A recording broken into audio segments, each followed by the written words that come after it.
Okay, so on to the actual content. So if you could do, as I, always ask you to, if you could do me a favor and you could go to the Files tab and go ahead and open up the PDF titled From the Politics of Consensus to the Politics of Radicalism. If you could open that up, because that has the slides, the lecture concepts, and the term list as well. So let's go over these lecture concepts first. Though the ones I decided to unify the Suburban growth lecture and the politics of consensus lecture. There's just not. I took a second look over my notes, and while I've got I've got a really solid page. It's just a page, and I don't want to. I don't want to have a 5-minute lecture segment up. That just doesn't seem right. So the two lecture concepts that you need to pay attention to right now are A, what did post-war prosperity look like in Southern California? And B, what does the phrase, the politics of consensus, mean in regards to California politics in the post-war era? All right? So let's just dive right into the material. There's, of course, a term list here that you should pay attention to as we move through this lecture. Now, moving on to this first slide, if you can't see, this is a demonstration at Rocketdyne. Now, we can really find the roots of post-war prosperity in the war itself, in World War II, and the defense industries that were so heavily subsidized here in the state. I believe I spent more time talking about Kaiser and the naval industry in the World War II lecture. But the aerospace industry was also heavily represented throughout California, especially in Southern California, the Southland. And this was critical as we moved not just from aviation to aerospace. So we moved away from just, producing the planes that would win the war, but also moved into the missiles and the space technology that was, so iconic of the later Cold War. Now, Lockheed actually jumped the gun on this. They actually opened an assembly plant in Burbank earlier than most of its competitors in 1928. And by the 1940s, 9 of the 10 biggest employers in the San Fernando Valley ended up being related to defense. And you have firms like Rocketdyne, which is pictured here, and RCA's West Coast Missile Division dominating the economic scene of the San Fernando Valley. Pardon. Now, that economic growth, the powerhouse that was the aerospace industry, didn't exactly come without cost. There were moral questions that were raised later, and we'll talk about that a little bit when we talk about the 1960s. But there were also very real, very physical hazards to being so tied to the military-industrial complex. For instance, in when an F-89 fighter jet collided with a commercial airliner. Now, apart from the obvious dead from the aircraft itself, the engine of that DC-7 actually landed on the athletic field of a middle school. It killed 3 kids and it wounded many others. And, after that, President Eisenhower decided that they're not going to do experimental flyovers over, civilian populations. Wisely.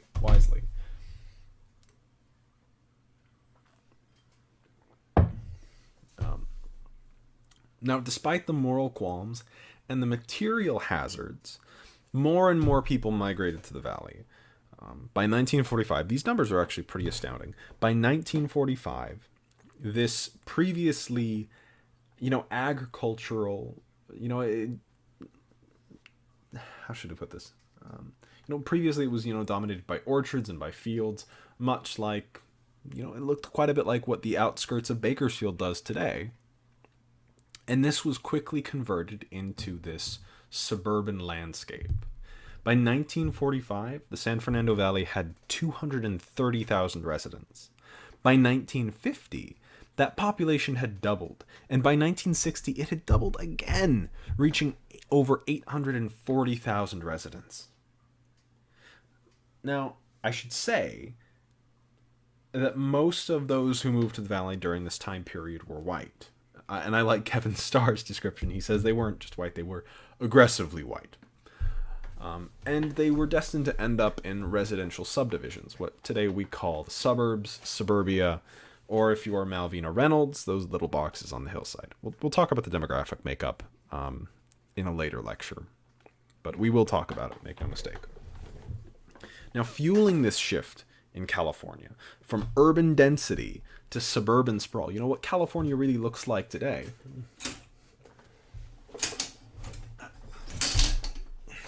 Sorry, I'm pale enough, and I don't really need the glare from the window blinding any of you.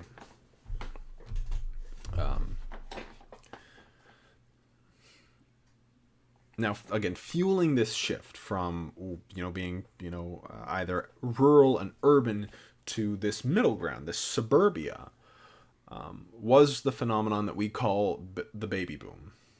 As again, I'm going to borrow from Kevin Starr here, and I quote, "A tidal wave of marriage, sexuality, procreation, and family building followed the annihilations, global and personal, of the war years." End quote. Now, this frenzy of homemaking during these years was enabled by generous public investment into subsidized mortgages, most of which were made available primarily, but not entirely, to veterans. Now, these weren't the homes of yesteryear. Prior to the 1940s, most homes were built predominantly by were built predominantly by local home builders who designed and built 3 to 4 houses a year on an ad hoc basis, and they would be a little bit bespoke, right? They would build the home tailored to their customers. Now, these houses, the ones produced in the post-war era, were instead mass-produced by larger firms. They took the assembly line techniques that were so effectively used to maximize wartime production and applied it to the building of suburban homes in these special tracts. Now, between 1945 and 1960, 1.3 million homes annually entered the market, and only 4% of builders accounted for over 45% of the homes that were built. Now, the construction of, say, San Lorenzo Village in Alameda, stands as an excellent example of the new home building techniques where foundations could be ready for construction in as little as 8 hours, and $6,000 could buy a 3-bedroom home. Now, the most famous example of these post-war developments isn't actually in California. It's on Long Island in the development known as Levittown. But even if America tends to remember New York more than California, they didn't beat us when it came to scale, when it came to the scale of building these communities. Now, if you'll recall the name Henry J. Kaiser, who was responsible for manufacturing a significant chunk of our wartime merchant fleet, you see, after the war, his real lasting legacy was, healthcare, Kaiser Permanente today, and these homes. Because after the war, he got into real estate development and started building homes in the San Fernando Valley. These Panorama City homes, and you can see an image of what Panorama City looked like in 1946 before construction started, and as you can see, it looks quite a bit like what the outskirts of Bakersfield look like today compared to 1949. And this growth is very reminiscent of the huge expansion that we see during the gold rush, right? Like, do you remember seeing those images of what San Francisco looked like before the rush compared to all the ships in the harbor and all the new buildings that came up after the discovery of gold? Very much the same thing was happening, except instead of, get-rich-quick schemes, it was steady, good-paying work. Now, the Panorama City homes were a little bit more expensive. They could be purchased for around $10,000, and they were available from 1948 onwards. And just to give you a sense of how quickly these homes were snapped up off the market, a single salesman by the name of Herb Lightfoot, I don't know if this is his Maybe he was just that good of a salesman, but I think it really speaks to the frenzy of home buying that he was able to sell 23 of them on a single Sunday. 23 houses. Must have been a hell of a commission. And this was really the pattern by which California grew following the war. All the way from Mission Valley to Buena Park, these communities grew and subsumed each other into this ever-expanding suburban landscape. And that's really how we see the construction of the Greater Valley and most of California today. Now, pivoting to what politics looked like, just as this massive boom in real estate, in homemaking was going on, as that was happening, we need to look at the politics that led to it and were enabled by it. And to discuss that, we really actually have to go back to the Progressive era, very briefly. Don't worry. But some progressive policies are really terribly relevant to what this post-war political landscape looked like. And we really have to look at the anti-corruption measures passed by progressives. They impacted state politics in a few particular ways. One, they benefited Republicans far more than Democrats. And two, they created conditions in which modern lobbyists could thrive. Now, according to registered voter rolls, Democrats had a 3-2 advantage over Republicans in the state. And yet, from 1942 to 1958, state voters elected Republicans to these offices by a heavy majority. Now, in part, this was less of an issue than you might think. It wasn't necessarily a gerrymandering issue, but really because of the nature of California politics. And this is where we get back to that idea of the politics of consensus. Hold on, I need to mute this. Getting back to this idea of the politics of consensus, this very narrow window. Because really California politics, apart from the Depression years where we have Upton Sinclair offering this, very expansive, almost socialistic program, actually explicitly socialistic because he's advocating for the worker ownership of the means of production. So he was explicitly socialistic. But in the war years and afterwards, we really see a nonpartisan approach to politics in the state. Now, that's not always the case. We have to pay some attention to the cross-filing system, and this was created by progressives. The idea was that anyone should be able to run on any ballot, because progressives really wanted to weaken entrenched political power, especially political parties. They thought they were by and large corrupt, that these political parties were liable to taking bribes, and and they thought that by and large the state would be better off if the party structures were weakened. So they had the cross-filing system. So parties were by and large weakened because anyone could run on any ticket. Now, Republicans also had pretty significant advantages in this nonpartisan state, mostly because most of the newspapers were owned by Republicans, as they were, largely business enterprises, and they required the cooperation of other businesses for advertising revenue. So they had a significant conservative slant. Now, these progressive laws that I mentioned that were designed to weaken the power of political machines actually had the unintended consequence of empowering lobbyists instead. If you skip to this next slide, you'll see a political cartoon of the era, and we'll talk about him in just a second. Fundamentally, what you need to understand is that the weakening of the two-party system in California meant that there was no party apparatus that was strong enough to keep elected officials accountable to a platform or to their own election promises. Instead, each official was, to some extent, kind of a party of one. So they weren't really beholden to, a political machine. But that just made them only beholden to themselves, which made them much more susceptible to savvy lobbyists. One piece of advice that we have on record that was often given to New Sacramento lawmakers regarding lobbyists, and I quote, was, if you can't eat their food, drink their booze, take their money, and then vote against them being the lobbyists, you've got no business being up here, end quote. So there was certainly a a loose political atmosphere in Sacramento at the time.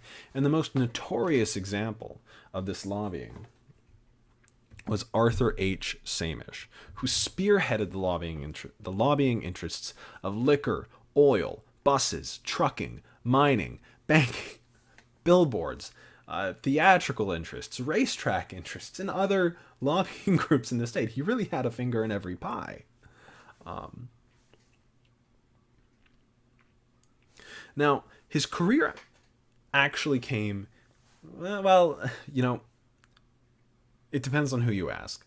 Some people say that his career came to a close in 1949 because Collier's, the magazine, published an expose titled "The Secret Boss of California."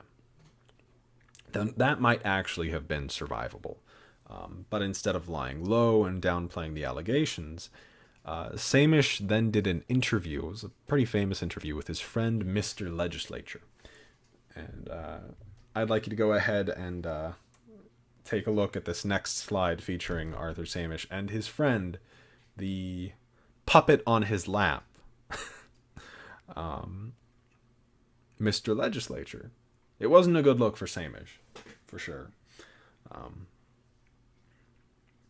Now, after that, some laws were passed, but nothing terribly impactful happened. It wasn't really until 1953 that his influence was weakened in California.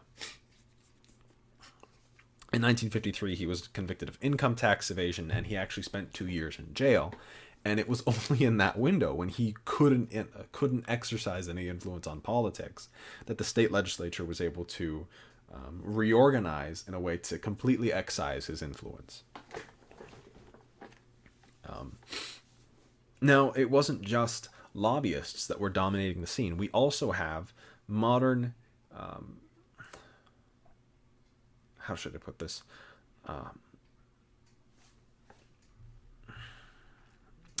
Modern campaign management firms. I think I've mentioned one in particular, Campaigns Inc. They were the firm that put together all those anti-Sinclair ads back in his bid for the governor's race. The firm created by Clem Whitaker and Leon Baxter. Now, to explain their success, it was really rooted in some conditions that we just talked about. The conditions of, it was really rooted in answering this question: why did people come to California? Now, by and large, historians, psychologists, and sociologists all agree that they came in search of the good life, for lack of a better word, or an escape from whatever ailed them. More importantly, perhaps, Californians spent long hours commuting and were generally more home-oriented in their off hours than their counterparts on the eastern seaboard. Even barbershops, which elsewhere in the country were filled with chats and arguments about politics, were pretty quiet here in the Golden State. And that was odd for transplants. Now, as such, Californians, especially the growing suburbanite population, weren't terribly motivated by party organization, but rather, and unfortunately this is still true today, but rather were motivated by media campaigns. Campaigns Inc., their first major victory came in the form of the Central Valley Project, which they were hired to defend against PG&E and their lobbyists. And they did so flawlessly, and they were actually put on retainer by PG&E afterwards. They recognized a few things about California. These are some unkind generalizations, but it enabled them to be terribly effective political actors during the time period. They recognized that, one, Californians were, and maybe are, politically apathetic, but willing to engage in entertaining contests. Because of party weakness, it was also much easier to contact voters directly via radio ads, billboards, and small newspapers. So Californians, even though the party structure was weaker, well, much like the politicians, just like the politicians were less accountable and less beholden to parties, so were the average California voters. They were much more influenced by these media campaigns, these media blitzes. Also, they had a pretty reliable method of success.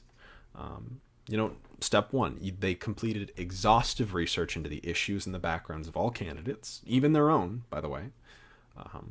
They always came up with a plan for attack, never defense. And they always outlined the best possible attack that could be put forth by the opposition. 3, they kept their message simple and catchy. They were pretty famous for not overestimating the intelligence of their target audience. 4, their election strategies should be planned well in advance, but only implemented fully in the final month of the campaign. And 75% of all campaign resources should be saved until the last month, the last week, and especially the final days. They accepted no campaign, furthermore, that wasn't in accord with their political views, and as they became more and more affluent, they became more and more conservative. And by the mid-1950s, of the 75 campaigns they ran since 1933, they had won 70 of them. Now here, I need to reach for an excerpt here to give you a good example.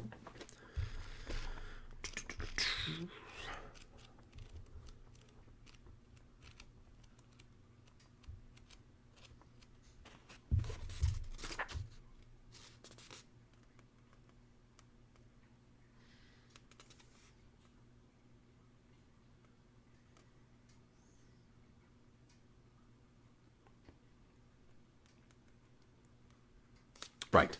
My favorite one is fighting the recall campaign of, was it governor? It was Mayor Lapham. Yeah, Mayor Roger Lapham was facing a recall campaign. And they, the problem with this recall initiative was that they really didn't have someone that they could attack. Their normal strategy was go on offense, target the opposition, but they really couldn't do that. So instead, they came up with the brilliant idea to create someone. They came up with the idea of the faceless man. And on billboards all throughout the city, they ran ads saying, "Why does the faceless man want to remove Mayor Lapham from office?" So they really played up this conspiratorial side of things. And it was successful. It meant that Mayor Lapham fought off this recall campaign pretty effectively. Another effective one, when they were campaigning against the full crew law on trains, they came up with a twist on the common jingle. I've been riding on the railroad. They twisted it to "I've been loafing on the railroad," and that'd be corny today, but voters at the time ate that up. They were also pretty influential in killing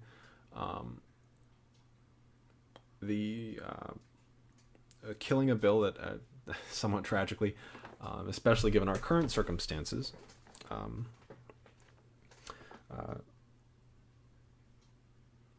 that would have implemented what would functionally be a Medicare for all or a single-payer healthcare system in California. They used the age-old tactic of referring to it as socialized medicine. Do you really want Sacramento bureaucrats in those conversations with you and your doctor, kind of tried and true Cold War rhetoric, which they relied on at times. Now, they weren't the only firm, I should say that. There were others involved in the business. And there's one famous line that I'm particularly attached to. It's pretty revealing. It said that, I quote, "If you give me $500,000, I'll guarantee to get on the ballot a measure to execute the governor by Christmas." That's some pretty bold claim there.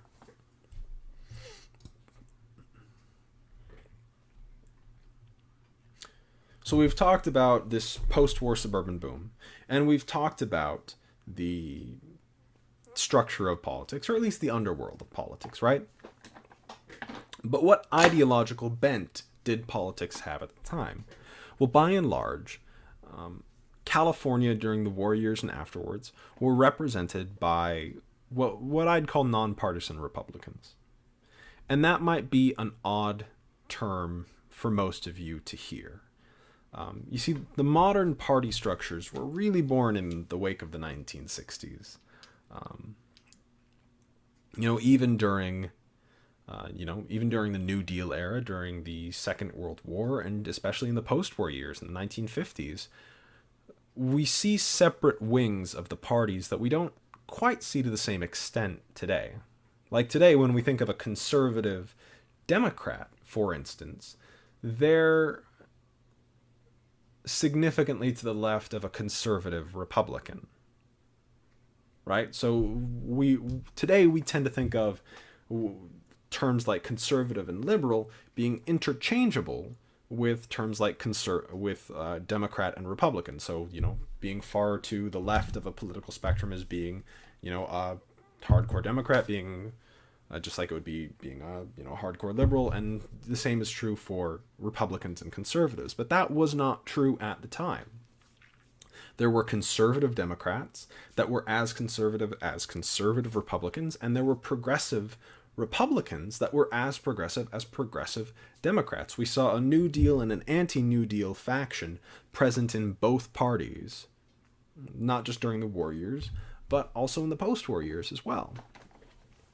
And the modern party structures, what they look like today, hadn't quite shaken out yet. Now, one of these, one of the best examples of these nonpartisan Republicans, or maybe progressive Republican is the word that we're looking for, is Earl Warren, who in 1942 was elected as governor of California with the help of Campaigns Inc. Now, he was satisfied with his victory, but he was unhappy with the conduct of the campaign, and he ended up cutting ties with Whitaker and Baxter Campaigns Inc. shortly afterwards, mostly because he thought the campaign had been a little bit too dirty for his liking. Now, who was Earl Warren? A few of you might know that name, because a few of you might have attended Bakersfield High School and taken classes in Warren Hall, named after Earl Warren. Now, he was born in Los Angeles, but he grew up in Kern City, which is a railroad town not too far from here. And perhaps surprisingly from today's perspective, for a Republican, his political hero was Hiram Johnson. Remember, the progressive governor and senator.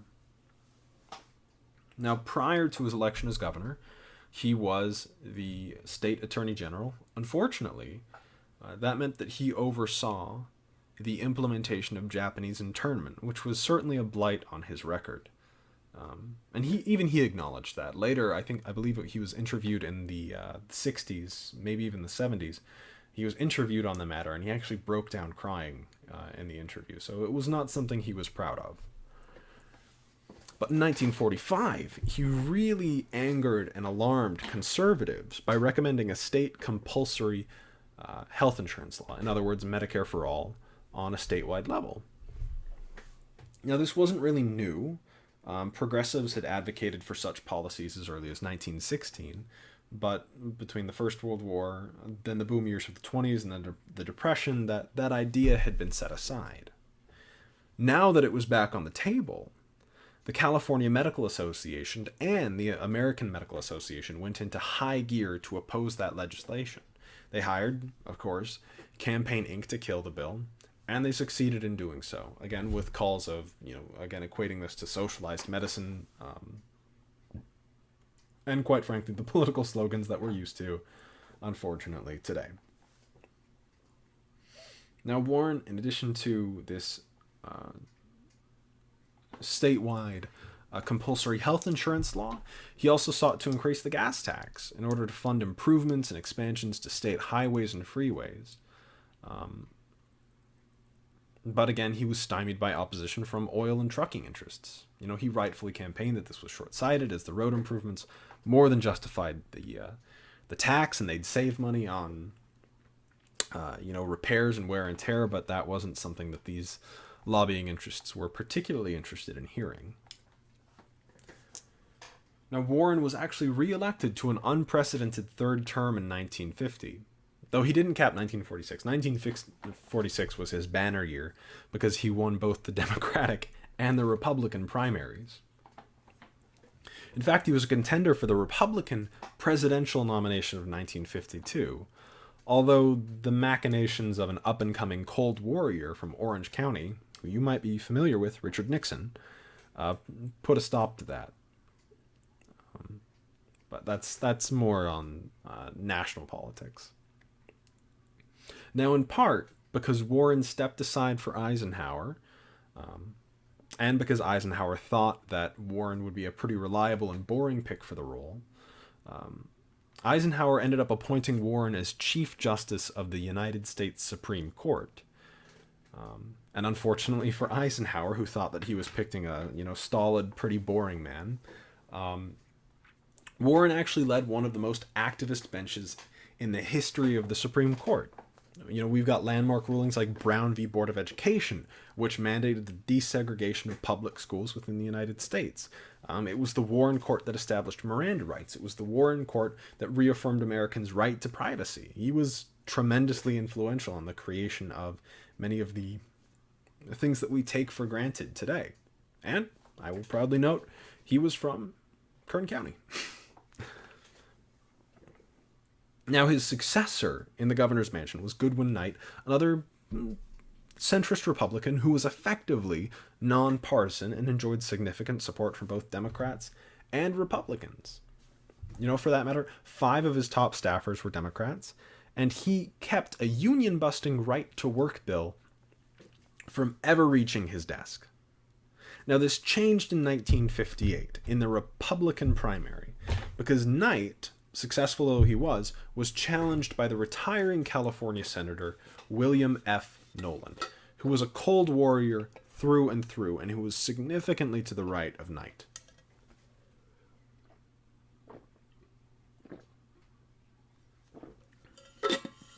Now, because of this pretty vicious internal primary and the missteps of Nolan, the Democratic Party actually enjoyed pretty significant success. It sent Edmund G. Brown to the governor's mansion. It sent Claire Engel to the U.S. Senate. They claimed the lieutenant governorship. They claimed the attorney general, the controller, the treasurer, and also established a Democratic majority in the state assembly. Mostly because Nolan backed this union-busting right-to-work bill. Now, we're going to be talking a little bit more about Edmund G. Brown and his, and politics afterwards in our next video, which will be uploaded shortly. So I will see you in a few.